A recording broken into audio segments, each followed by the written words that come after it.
Seri ketiga Bukek Xiansu. Cinta Bernoda Darah. Audiobook, novel silat.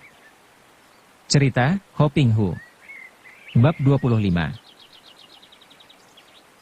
Ma Suheng, biarkan Xiao Te menghadapi iblis gembel ini.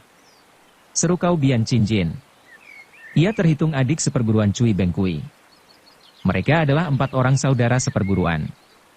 Yang pertama adalah mendiang Liu Gan, kedua ketua Bengkau sekarang, Liu Mo yang masih adik kandung Liu Gan, ketiga adalah Ma Tai Kun dan keempat Kau Bian Cinjin. Kau Bian Cinjin bersama Liu Mo telah memperdalam ilmunya sehingga jauh melampaui 2-30 tahun yang lalu, maka kini Kau Bian Cinjin meragukan apakah Suhengnya yang puluhan tahun menghilang itu akan mampu menandingi Itgan Kaiong yang ia tahu amat sakti. Ia sendiri pun masih ragu-ragu apakah ia akan menang, akan tetapi kalau Ma Tai Kun kepandaiannya masih seperti 25 tahun yang lalu, tentu jauh di bawah tingkatnya. Mundurlah! Cui Bengkui mendengus, dan dengan langkah-langkah kaku ia menghampiri Itgan Kaiong. Siapa menghina dia harus mati di tanganku. Totokan pada jalan darah Tian Hu Hiat. Itgan Kaiong tertawa bergelak, hohohehe. Makin terbukti sekarang betapa bobroknya moral orang-orang Bengkau. Cui Bengkui, kau disebut Suheng oleh Kau Bian Cinjin, berarti kau juga sute dari mendiang Pat Jiu Sinong dan kau terhitung paman guru Tok Xiao Kui Liu Lucian. Akan tetapi agaknya kau pun tergila-gila kepada murid keponakan yang jelita itu, hahaha. Majulah gembel busuk. Hendak kubuktikan apakah kau patut menerima julukan sejajar dengan aku. Kata mayat hidup itu. Akan tetapi pada saat itu, terdengar suara bentakan nyaring sekali, bentakan seorang gadis yang melompat keluar dari dalam ruangan sembahyang, sebatang pedang bersinar kuning telanjang di tangannya. Cui Bengkui, kau pembunuh ayah, terimalah pembalasanku. Dengan gerakan bagaikan seekor burung walet yang amat lincah, Lin Lin melompati kepala banyak tamu, langsung menyerbu ke tengah lapangan, menghadapi Cui Bengkui. Gadis ini kelihatan marah sekali, sepasang matanya berkilat-kilat. Kedua pipinya merah, bibirnya cemberut, pedang di tangan kanannya menggetar. Kau siapa? Jangan kira setelah kau dibebaskan, kau boleh bicara sesukamu. Siapa ayahmu? Iblis busuk, setahun lebih kucari-cari kau, setan peti mati bersuling. Hayo katakan, bukankah kau pembunuh ayahku Kam Siek bersama istrinya dan seorang tamunya? Setahun yang lalu di Tingchun. Hoho, hei. Kiranya kau sudah membunuh sainganmu, Jenderal Kam Siek yang berhasil merenggut Tok Xiao Kui dari tanganmu. Itgan Kaiong terkekeh-kekeh sambil mundur. Hendak kulihat bagaimana kau akan dapat membereskan setan cilik ini, Cui Bengkui. Aku menanti giliran. Muka yang pucat dan tak pernah bergerak kulitnya itu kini sepenuhnya menghadapi Lin Lin, membuat gadis itu merasa ngeri juga. Ia teringat akan pengalamannya di dalam ruangan peti mati yang menyeramkan. Seperti telah kita ketahui, ketika Lin Lin memasuki ruangan peti mati melalui terowongan rahasia, ia melihat peti mati yang mendadak dapat hidup. Sehingga ia roboh pingsan itu ia telah dimasukkan ke dalam sebuah peti mati kosong oleh Cui Bengkui. Untung tidak lama Lin Lin pingsan di dalam peti mati. Ia siuman beberapa menit kemudian dan dapat dibayangkan betapa bingungnya ketika ia mendapatkan dirinya berada di tempat yang gelap gulita sehingga matanya seakan-akan buta. Melihat jari tangan sendiri pun tidak tampak. Ia meraba-raba dan teringatlah ia akan pengalamannya tadi. Hatinya berdebar. Iblis dalam peti mati itu. Sekarang ia pun berada di dalam peti mati. Tahulah ia bahwa ia telah ditawan oleh iblis tadi dan dimasukkan peti mati. Dengan menambahkan hatinya, Lin Lin mendorong penutup peti itu terbuka. Ia melihat sinar terang, akan tetapi hampir saja ia jatuh pingsan kembali ketika melihat seorang laki-laki gundul. Sebetulnya tak patut disebut orang laki-laki, melainkan lebih pantas disebut mayat hidup, berdiri terbungkuk di dekat peti di mana ia rebah. Muka itu pucat tak berdarah dan seperti kedok. Muka mayat. Kedua ujung bibir tertarik ke bawah, hidungnya panjang bengkok ke bawah. Akan tetapi Lin Lin teringat bahwa iblis ini adalah pembunuh ayah ibu angkatnya. Tidak salah lagi kali ini. Mendiang ibu angkatnya sebelum menghembuskan napas terakhir menyebut-nyebut tentang iblis dalam peti mati yang mengeluarkan suara seperti suling. Ingatan ini sekaligus mengusir semua rasa takut dan ngeri. Iblis jahat, kau pembunuh ayah ibuku. Teriaknya dan Lin Lin bergerak hendak melompat keluar dari dalam peti. Akan tetapi iblis itu menggerakkan kedua tangan, menekan pundak Lin Lin dan gadis ini seketika tak dapat menggerakkan lagi kaki tangannya yang seakan-akan menjadi lumpuh. Bagus sekali. Kau putri mereka? Kebetulan sekali, kau cantik dan muda. Kau harus menebus hutang ayahmu, kau harus mengawani aku di sini, menghiburku, sampai kau atau aku mampus. Suara iblis itu berbisik-bisik, mendesis-desis mengerikan dan kini mukanya makin mendekati muka Lin Lin, tangan yang tadinya menekan pundak kini bergerak ke arah leher dan dada. Saking ngeri dan takutnya, Lin Lin menjerit keras. Suara jeritannya terdengar gemanya dari jauh, agaknya melalui lorong rahasia yang gelap itu. Akan tetapi hanya satu kali Lin Lin dapat menjerit karena di lain detik iblis itu sudah menotopnya, membuat ia selain tak mampu meronta, juga tak dapat mengeluarkan suara lagi. Setengah pingsan Lin Lin merasa betapa dua buah lengan yang keras karena hanya tulang terbungkus kulit, yang dingin menjijikkan, akan tetapi amat kuat, memondongnya keluar dari dalam peti. Pada saat yang amat berbahaya bagi keselamatan Lin Lin itu, tiba-tiba menyambar hawa dingin yang membawa datang bau semerbak harum mewangi, kemudian terdengar suara yang sama dinginnya. Asusyok, apa yang hendak kau perbuat? Iblis itu yang tadinya sudah melangkah dua tindak, mendadak berhenti, memutar tubuhnya, dan memandang kepada seorang wanita rambut panjang riap-riapan yang tahu-tahu sudah berada di depannya. Wanita yang usianya sudah 50 tahun lebih, akan tetapi yang wajahnya masih cantik jelita, terutama sepasang matanya yang seperti mata burung hong, rambutnya hitam panjang sekali tidak disanggul, pakaiannya serba hitam sehingga tangan dan lehernya yang tak tertutup kelihatan makin putih. Sejenak iblis itu tertegun, kemudian tubuhnya menggigil dan kedua tangannya gemetar sehingga tubuh Lin Lin terlepas dari pondongannya, membuat gadis ini jatuh dan bergulingan. Lin Lin terguling agak jauh, akan tetapi mukanya menghadap ke atas sehingga ia dapat menyaksikan pertemuan dua orang aneh itu. Lucian. Dengan sukar sekali akhirnya iblis itu mengeluarkan suara. Jantung Lin Lin berdebar keras mendengar disebutnya nama ini dan ia makin memperhatikan wanita itu. Cantik memang, biarpun sudah tua, masih cantik jelita. Lebih cantik daripada ibu angkatnya, Ibu Xian Eng dan Bu Xin. Inikah istri pertama ayah angkatnya? Inikah ibu sekandung dari Kambu Song, kakaknya yang lenyap? Inikah, menurut penuturan bibi gurunya Kui Lan Niko, wanita putri ketua bengkau yang berjuluk Tok Xiao Kui? Masusyok, dengan perbuatanmu ini, apakah kau masih ada muka untuk tetap mengaku bahwa kau mencintaku sampai kau mati? Kiranya kau pun sama saja dengan laki-laki lain, berhati palsu, pandai pura-pura, mengobrol sumpah. Tidak. Lucian, aku. Bertahun-tahun aku menyiksa diri, aku menantimu. Aku bersetia padamu. Lucian, apakah kedatanganmu ini menjadi tanda tiba saatnya aku mengecap kebahagiaanku, melewatkan hidup yang tak berapa lama lagi ini? Apakah timbul rasa iba di hatimu dan meyakinkan kau bahwa cintaku padamu murni? Tak perlu bermanis bibir, Susyok. Mau kau apakan gadis itu tadi? Aku. Terus terang saja. Karena tak tertahankan lagi kesunyian ini. Melihat gadis itu tadi. Hampir saja. Tapi untung kau segera datang, Lucian. Terima kasih. Setelah kau di sini, apa artinya gadis ini bagiku? Biar 1000 orang bidadari turun, aku tidak pedulikan mereka asal kau. Sudahlah, tak perlu banyak membujuk rayu. Kita bukan orang-orang muda belia. Susyok, di luar terjadi keributan. Itgan Kayong mengacau, kalau kau tidak memperlihatkan jasa terhadap bengkau, mana aku percaya bahwa kau betul mencintaiku? Lucian, aku tahu, selama ini kepandaianmu sudah hebat sekali, jauh melampaui kemampuanku. Mengapa kau tidak membasmi mereka yang mengacau? Aku malu bertemu dengan orang-orang. Tentang permintaanmu mengawani kau di sini, baru akan kupertimbangkan kalau kau mau membuat jasa.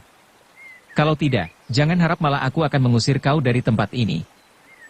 Terdengar iblis itu mengeluh dan diam-diam Lin Lin merasa kasihan sekali. Gadis muda ini telah menyaksikan adegan yang amat mengharukan, adegan tentang cinta kasih yang demikian mendalam. Heran ia mengapa iblis itu biarpun sudah tua, tetap tidak melupakan kasihnya yang demikian mendalam. Dan ia merasa terharu dan kasihan melihat iblis yang hampir saja mencelakakannya itu mengeluh dan melangkah perlahan-lahan ke tempatnya, yaitu peti matinya yang terbuka lebar. Namun hanya sebentar saja rasa kasihan ini, karena segera ia teringat bahwa iblis itu adalah pembunuh ayah bundanya yang selama ini dicari-carinya. Pembunuh kejam yang harus ia balas, apalagi tadi telah menghinanya dan hampir saja mencelakainya. Iblis yang bukan lain adalah Ma Tai-kun bekas Panglima Nancao dan yang sekarang terkenal dengan julukan Cui Bengkui ini dengan suara keluhan yang kemudian melengking seperti suara suling, memasuki peti matinya, kemudian peti mati itu bergerak-gerak ke arah dinding. Tangannya terjulur keluar peti, menekan di ujung bawah kiri dinding itu dan terdengarlah suara berkerit yang disusul dengan terbukanya sebuah lubang pada dinding itu, lubang bundar dengan garis tengah 1 meter. Lucian, aku menaati permintaanmu. Terdengar suara dari dalam peti yang meluncur cepat keluar melalui lubang itu. Lubang rahasia itu segera tertutup kembali dengan sendirinya. Wanita berambut panjang itu menarik napas panjang, kemudian ia memandang Lin Lin. Tiba-tiba tangannya bergerak dan seketika Lin Lin terbebas dari totokan. Ia cepat meloncat bangun, menyambar pedangnya yang menggeletak di dekat peti mati yang tadi menjadi tempat tidurnya. Bibi, terima kasih atas pertolongan Bibi. Lin Lin berkata dengan suara perlahan, karena ia masih ragu-ragu bagaimana ia harus menyebut wanita ini. Kam Siek adalah ayah angkatnya. Kalau wanita ini istri Kam Siek, berarti juga ibu angkatnya. Akan tetapi ia tidak berani menyebut ibu, maka lalu menyebut saja Bibi. Kau anak Kam Siek? Ibumu Bui Hua? Bukan, Bibi. Kam Siek adalah ayah angkatku, bersama 2 orang saudara angkat, aku pergi mencari kakak Kam Busong. Bukankah Bibi ini ibu kakak Kam Busong? Akan tetapi wanita itu tidak menjawab, kelihatan termenung. Tiba-tiba ia bertanya. Bukankah cintanya amat besar kepadaku? Biarpun sudah menjadi mayat hidup, ia masih mencintaku. Cinta yang murni. Ia menarik napas lagi. Cinta bernoda darah? Lin Lin berkata suaranya berubah dingin. Apa kau bilang? Wanita itu agaknya heran. Cintanya bernoda darah? Ia telah membunuh ayah dan ibu angkatku. Bocah, kau tahu apa? Itu karena cemburu yang ditahan-tahan di samping cinta kasihnya yang mendalam. Mana ada cinta tanpa cemburu? Ia tidak mengganggu selembar rambut Kam Siek selama masih menjadi suamiku, selama masih mencintaku. Akan tetapi setelah mendengar Kam Siek berpisah dariku, malah mengawini seorang wanita lain, nah, timbullah dendamnya dan dibunuhnya mereka. Betapapun juga, dia musuh besarku, harus kubalas dendam ini. Wanita itu mengeluarkan suara ketawa halus. Kau membalas padanya? Hik, lucu sekali. Sesukamulah. Tiba-tiba saja wanita rambut panjang itu berkelebat dan lenyap dari depan Lin Lin, meninggalkan bau harum yang menyengat hidung. Lin Lin tidak mempedulikan hal itu lagi, ia cepat menghampiri dinding dan mencari alat rahasianya. Baiknya ia tadi melihat tangan Cui Bengkui menekan ujung kiri bawah dinding, maka sekarang ia dapat melihat sebuah benda bundar sebesar ibu jari kaki terpasang di sudut itu. Cepat benda ini didorongnya sambil mengerahkan tenaga dan terdengarlah suara berkerit seperti tadi dan dinding itu berlubang.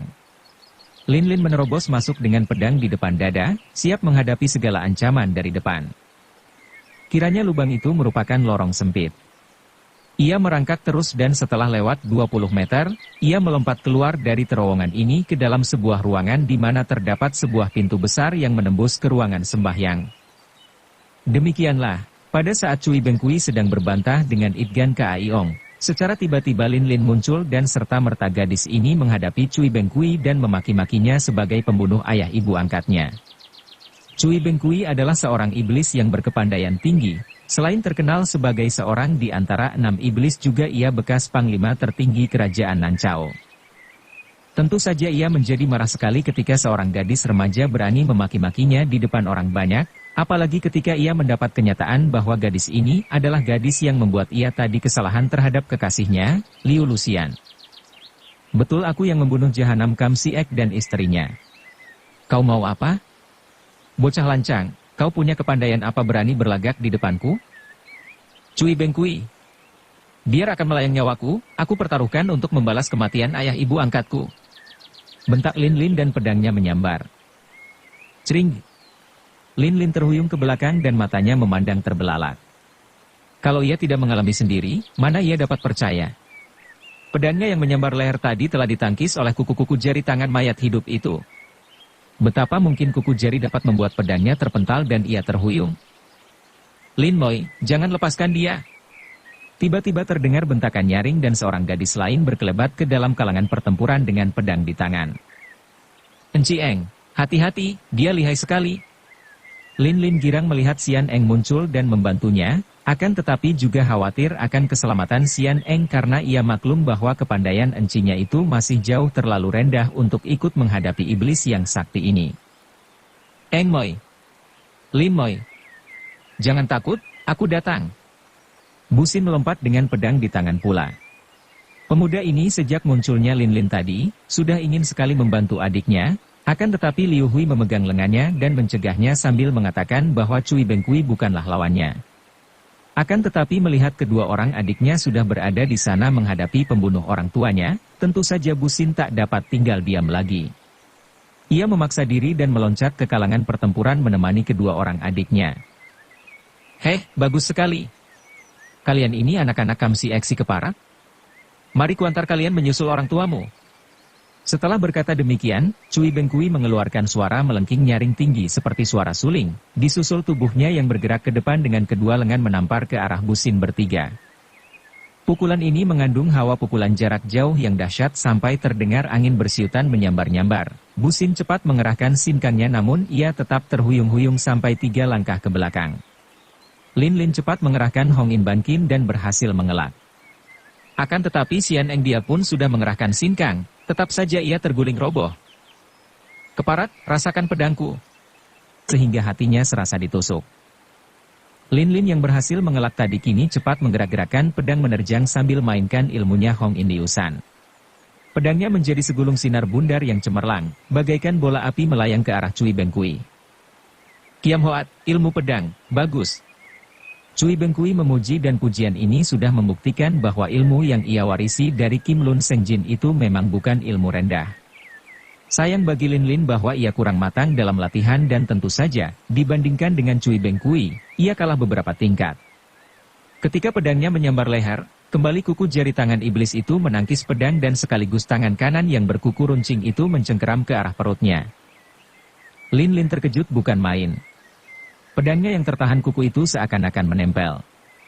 Ia tidak dapat menangkis, juga tidak dapat mengelak, sedangkan jari-jari tangan kanan yang berkuku runcing mengerikan itu mengancam perutnya yang tak terlindungi lagi.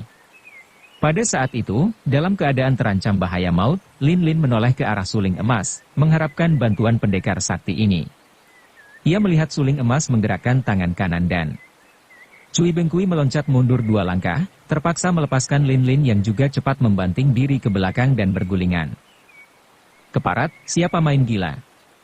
Cui Bengkui mendengus marah, memandang ke arah kiri dari mana datangnya batu kecil yang demikian kuat melayang dan mengancam urat nadi pergelangan tangannya tadi. Akan tetapi pada saat itu telah berloncatan masuk 6 orang hitan yang langsung menyerbunya dengan senjata di tangan. Seorang di antara mereka berseru, Keparat, berani kau menyerang Tuan Putri kami yang mulia. Cui Bengkui tercengang, akan tetapi juga timbul kemarahannya. Golok dan pedang yang menerjangnya bagaikan hujan itu ia sambut dengan kedua tangannya. Terdengar bunyi terang-tring ketika senjata-senjata tajam itu beterbangan, kemudian disusul teriakan mengerikan ketika Cui Bengkui berhasil mencengkeram tubuh 2 orang hitan. Terdengar suara mengerikan dari daging robek dan 2 orang ini roboh mandi darah. Dada dan perut mereka robek, isinya berantakan keluar semua. Biarpun senjata mereka sudah terpental, 4 orang hitan yang lain menyaksikan 2 orang kawannya tewas, dengan nekat mereka menyerbu. Orang-orang hitan terkenal gagah berani dan setia kawan, hal yang membuat suku bangsa ini menjadi kuat. 6 orang yang menyerbu Cui Bengkui ini adalah 6 orang di antara 24 orang pengikut Pak Sintung yang terbagi menjadi 4 kelompok dari 6 orang. Sekelompok sudah tewas semua ketika membela Pak Sintung, kini kelompok kedua membela Lin Lin. Akan tetapi mereka pun sama sekali bukan tandingan Cui Bengkui. Berturut-turut terdengar suara mengerikan dan 4 orang hitan yang mengeroyok iblis itu roboh pula dengan isi perut berantakan. Mendadak 12 orang hitan yang lain datang menyerbu, akan tetapi bukan untuk menyerang Cui Bengkui. Mereka mengeluarkan suara teriakan-teriakan aneh, berlari ke sana kemari seperti orang melakukan tarian yang membingungkan.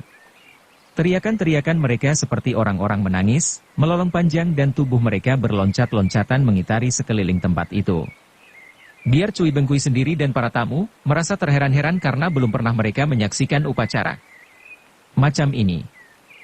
Tiba-tiba 12 orang hitan yang tadinya bersimpang siur tanpa pernah saling bertabrakan itu, berubah menjadi barisan memanjang dan lari keluar dari tempat itu sambil berteriak-teriak pula. Setelah mereka pergi, barulah semua orang terheran-heran, karena kepergian mereka ternyata tanpa disangka-sangka, telah membawa pergi pula mayat 6 orang hitan tadi, termasuk Lin Lin. Mula-mula tidak ada yang menyangka bahwa gadis itu pun ikut pergi, karena dalam keadaan kacau balau itu tidak terlihat Lin Lin ikut pergi.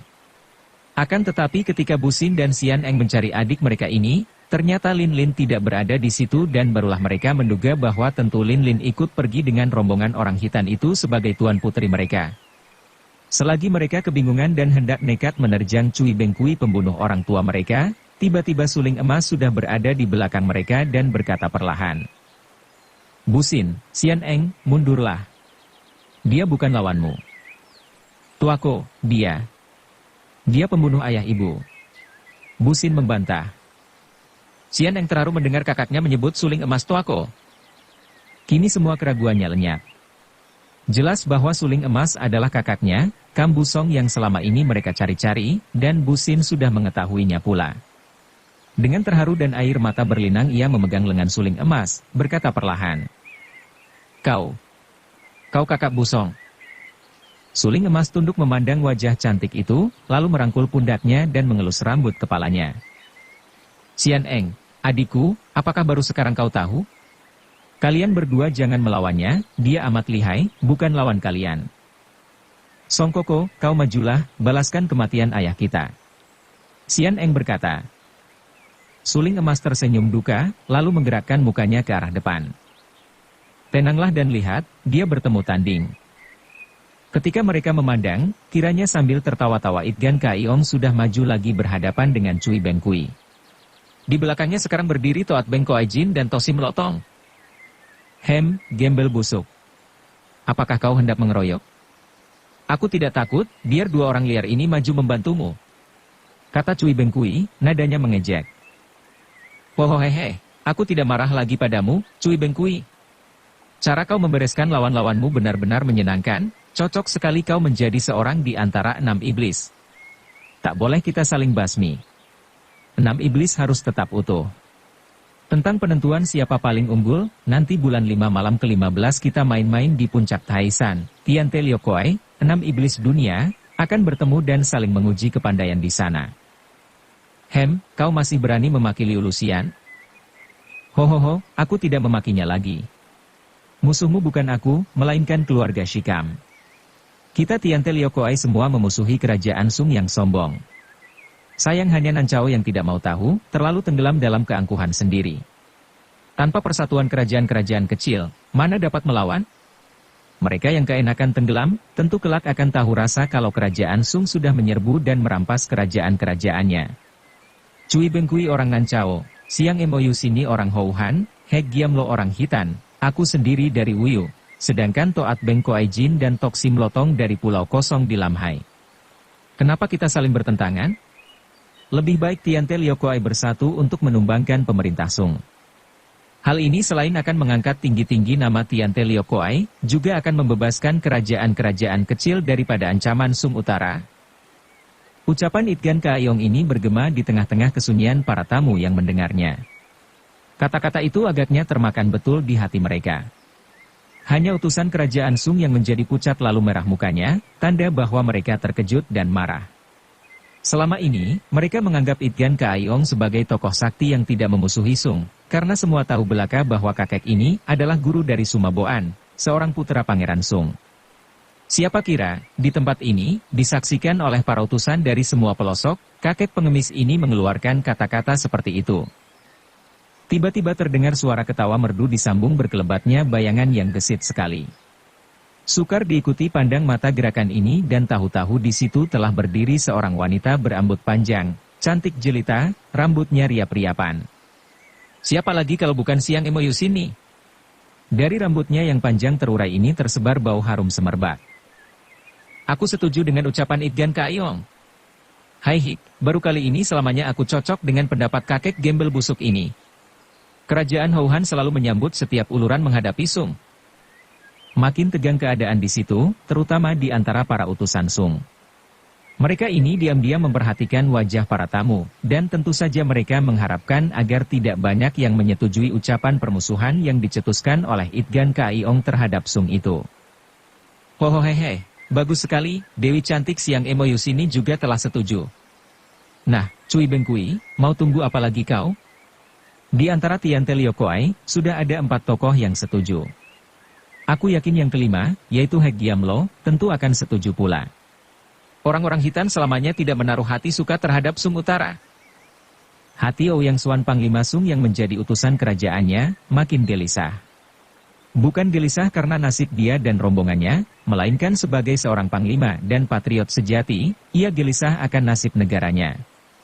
Kalau cetusan permusuhan terhadap Sung ini berhasil, negaranya akan dikeroyok dari segenap penjuru. Ia tahu bahwa kalau 6 iblis itu membantu pihak lawan, akan berbahaya sekali. Otomatis pandang matanya mencari-cari suling emas. Ia tahu bahwa pendekar sakti ini amat baik hubungannya dengan para casan kerajaan Sung. Itgan Kaiong, jangan membuka mulut kotor di sini. Tiba-tiba suling emas berkata dengan suara nyaring. Nancao dengan bengkau mengadakan peringatan dan mengundang semua tamu tanpa memandang perbedaan, tidak nanti para pimpinan bengkau yang bijaksana mendengar ocehanmu yang berbisa. Kemudian pendekar ini menghadapi Cui Bengkui dan dengan suara hormat ia berkata, Lo Cianpue, harap jangan mendengarkan obrolan mulut berbisa Itgan Kaiong. Semua itu adalah rencana gembel busuk itu dengan muridnya, Sumaboan, yang mempunyai rencana memukul kerajaan Sung dari dalam dan merampas kekuasaan. Hanya orang-orang bodoh saja yang dapat diperalat oleh Itgan Kaiong dengan rencana busuknya. Lo Cianpue sebagai bekas panglima ketua dapat memaklumi rencana busuk seperti itu. Hening sejenak mengikuti ucapan suling emas yang lantang ini. Kemudian terdengar Itgan Kaiong terkekeh.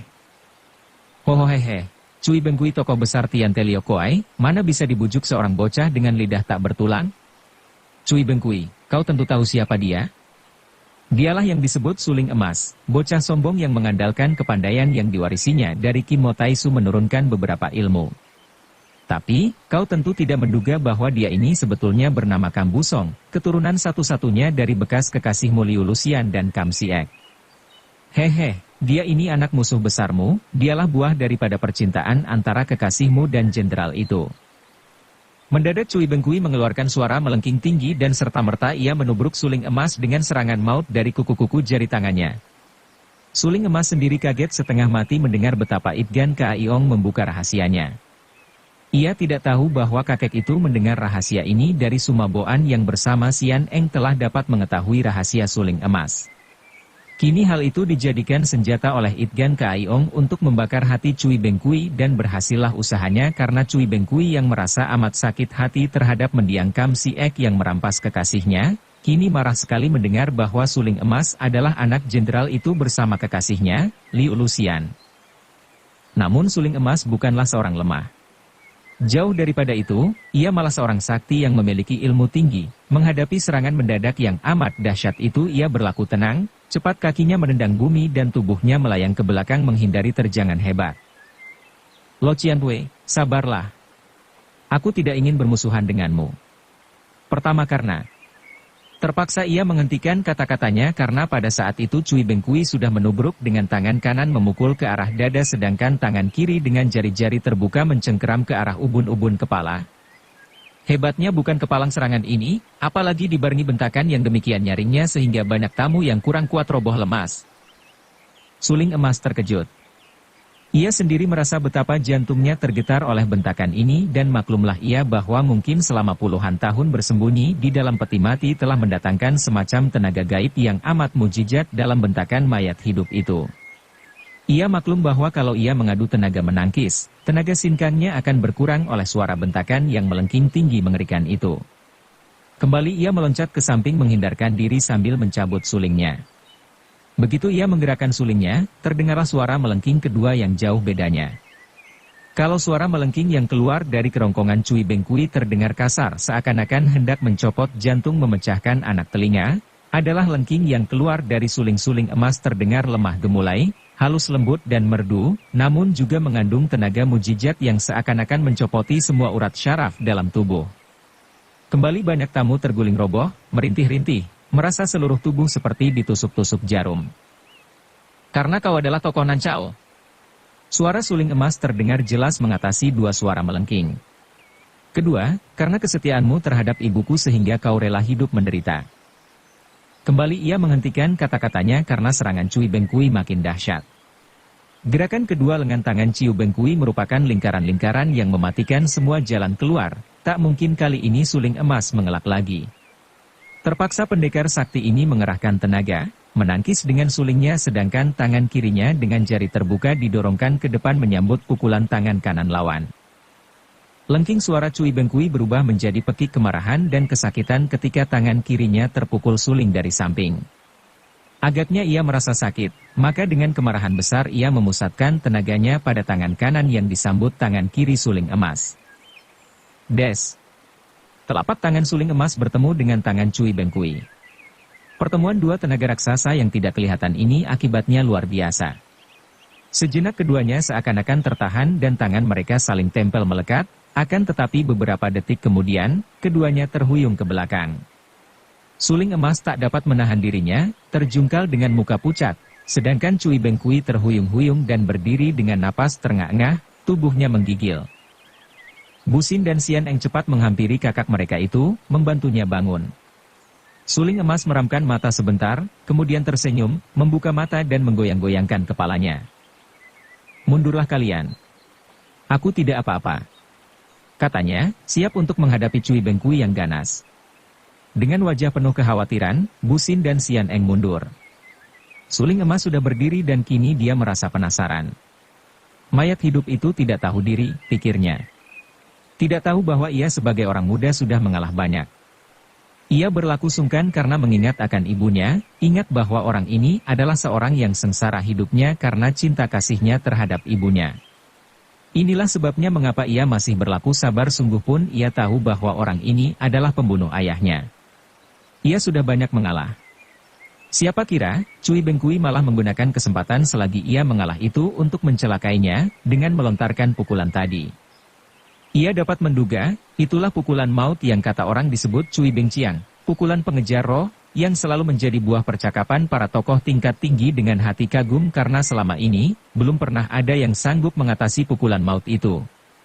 Dengan pukulan ini pula Cui Bengkui mengangkat namanya menjadi seorang di antara 6 iblis. Dan sekarang iblis itu telah menggunakan pukulan ini terhadapnya. Iblis tua, kau tidak tahu dihormat orang muda. Katanya perlahan dan timbul niat untuk memberi hajaran kepada Cui Bengkui. Akan tetapi tiba-tiba ia berhenti dan memandang tajam. Tidak hanya suling emas yang tertegun heran, juga para tokoh besar yang hadir di situ tertegun karena telinga mereka yang terlatih mendengar suara yang terlampau tinggi untuk dapat ditangkap telinga biasa. Suara ini makin lama makin kuat dan sudah tampak banyak orang di kalangan tamu yang roboh pingsan. Tidak hanya yang berkepandaian rendah, bahkan yang cukup pandai pun tidak kuat menahan getaran yang tiba-tiba menguasai seluruh tubuh mereka itu. Sebentar saja, puluhan orang tamu menggeletak pingsan. Hal ini mengejutkan semua orang sakti yang berada di situ.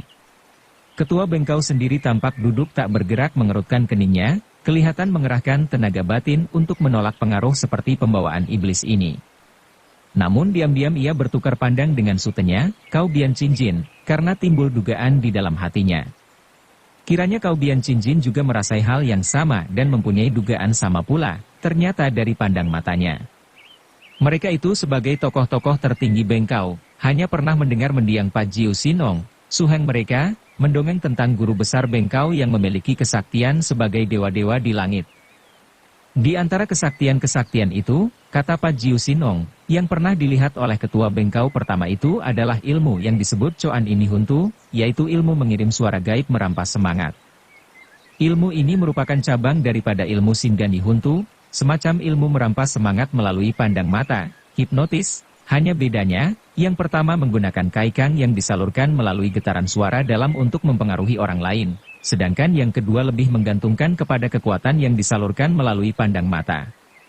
Menurut dongeng yang diceritakan mendiang Pajiu Sinong Liugan, guru besar Bengkau dapat mempergunakan Coan Imi Huntu sedemikian hebatnya sehingga dengan suara itu dapat meruntuhkan burung-burung yang sedang terbang dan dapat menundukkan dan memanggil datang semua binatang buas di dalam hutan.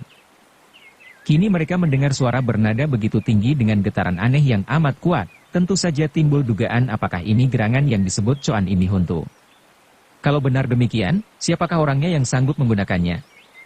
Mendiang Pajiu Sinong sendiri menurut pengakuannya hanya dapat menggunakan 1/10 bagian saja. Suara yang dikeluarkannya masih didengar telinga biasa dan daya serangannya pun tidak begitu kuat. Akan tetapi yang sekarang menggunakan ilmu itu, sekaligus dapat membuat puluhan orang tamu yang semua ahli silat belaka, roboh pingsan.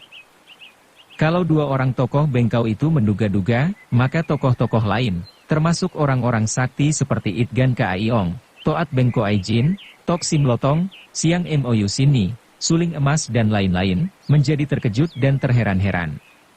Akan tetapi tentu saja dengan sinkang yang amat kuat, mereka tidak terpengaruh terlalu hebat oleh getaran suara itu. Tiba-tiba terdengar suara merdu halus, mengambang di atas getaran tadi. Asusio, berani kau mengganggu anakku? Suling Emas sedang sibuk mengurut dan menotok jalan darah di belakang pundak dan tengkuk Sian Eng yang juga roboh pingsan oleh suara tadi. Sedangkan Bu Sin di dekat Sian Eng duduk bersila meramkan mata mengerahkan tenaga dalam seperti yang ia pelajari dari kakek sakti sehingga ia terbebas daripada pengaruh Coan Imi Huntu.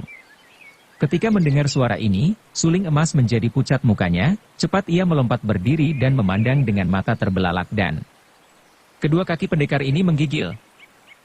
Kini semua mata tertuju ke arah pintu dalam ruangan sembahyang karena dari dalam pintu itu keluarlah seorang wanita, langkahnya perlahan dan ringan seakan-akan tidak menginjak lantai. Munculnya wanita ini mengakhiri suara dan getaran tadi.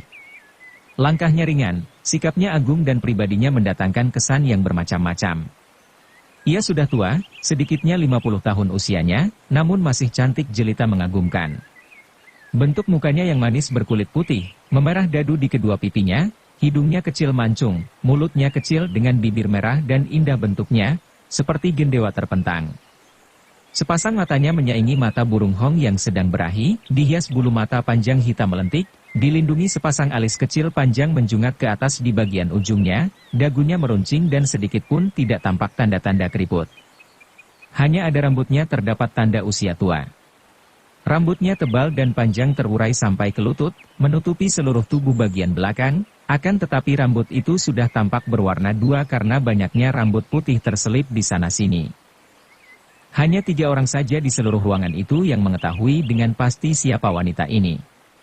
Pertama adalah Bengkau Wuliumo, karena kakek ini memang tahu bahwa keponakannya yang selama puluhan tahun lenyap dari dunia ramai, beberapa tahun yang lalu ini telah kembali dan bersembunyi di lorong-lorong rahasia yang merupakan terowongan di bawah tanah. Juga Liu Hui, putri ketua Bengkau, tahu akan hal ini dan seperti pernah diceritakan di bagian depan ketika melarikan diri bersama Bu Sin, Liu Hui mengajak Bu Sin melalui bagian di mana bersembunyi wanita itu. Orang ketiga yang tahu akan wanita ini adalah Cui Bengkui, karena wanita ini adalah kekasihnya dan merupakan satu-satunya orang yang paling ia cinta, ia segani dan ia takuti di seluruh dunia ini. Masih ada seorang lagi yang hanya menduga-duga, dengan ragu-ragu dan dengan jantung berdebar keras serta kedua kaki menggigil, yaitu Suling Emas sendiri. Inikah ibu kandungnya? Ia memeras ingatannya. Ketika ia berusia kurang lebih 9 tahun, ibunya pergi meninggalkan ia dan ayahnya. Pergi tanpa pamit dan tidak ada yang tahu kemana perginya, malah semenjak itu sampai saat ini belum pernah ia bertemu muka. Ia ingat bahwa dahulu ibunya seorang wanita cantik jelita.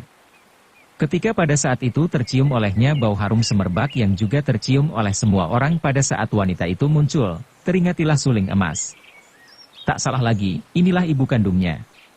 Bau wangi seperti ini pula yang tak pernah ia lupakan, bau ibunya dulu, baca cerita Suling Emas.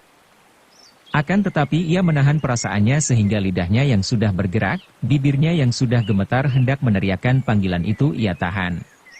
Matanya memandang sayu, penuh keharuan, penuh kedukaan, dan penuh kehausan kasih sayang ibu. Bersambung ke bab 26. Dukung kami dengan subscribe, follow, like, komen dan share. Terima kasih.